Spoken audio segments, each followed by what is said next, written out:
যিটো দলে তাৰ মুখ্য যিসকল মানে প্ৰধানমন্ত্ৰীয়ে হওক বা ৰাষ্ট্ৰীয় নেতাই হওক তেওঁলোকে ইমান ধুনীয়া ধুনীয়া কথা কৈছিলে এই তাতে মই ভুল গৈ পেলাই বিজেপিত যোগদান কৰিছিলোঁ। তাৰপিছত লাহে লাহে যেতিয়া দলত সোমাই পেলাই দেখিলোঁ ইমান মিছলীয়া মানুহবিলাক জমা হৈ আছে তাত আৰু থাকি লাভ নাই, ওলাই আহিলোঁ।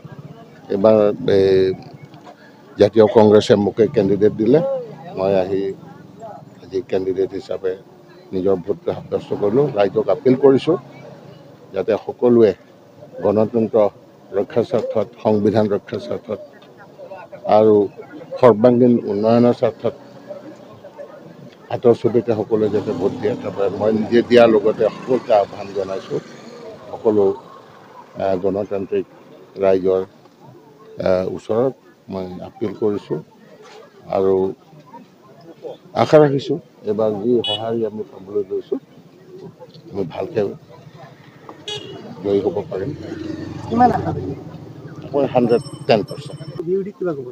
বিৰোধী তেওঁলোকেতো প্ৰতিনিধিত্ব কৰিছে, বহুতো মেটেৰিয়েলছ টকা পইচা তেওঁলোকৰ আছে, আমাৰ তেনেকুৱা নাছিল। গতিকে হ'লেও ৰাইজ আমাৰ লগত আছে, তেওঁলোকে প্ৰতিনিধিত্ব কৰিছে। কিন্তু আপিল কৰিছোঁ যাতে শান্তিপূৰ্ণ প্ৰক্ৰিয়াৰে ভোটগ্ৰহণটো হওক আৰু কোনো প্ৰথম সমস্যাটো হৈছে কাৰ্বি আংলং ৰাইজৰ এটা সমস্যা আছে, সেইটো হৈছে ইমপ্লিমেণ্টেশ্যন অফ আৰ্টিকল 244A। অসমৰ ভৌগোলিক চাৰিসীমা একে ৰাখি ইয়াৰ ভিতৰতে যি আমাৰ আৰ্টিকল 244A আছে সেইটো ইমপ্লিমেণ্ট হ'লে ৰাইজ বহুত উপকৃত হ'ব আৰু উন্নয়নৰ দিশত ধাৱমান হ'ব, অসম আৰু শক্তিশালী হ'ব।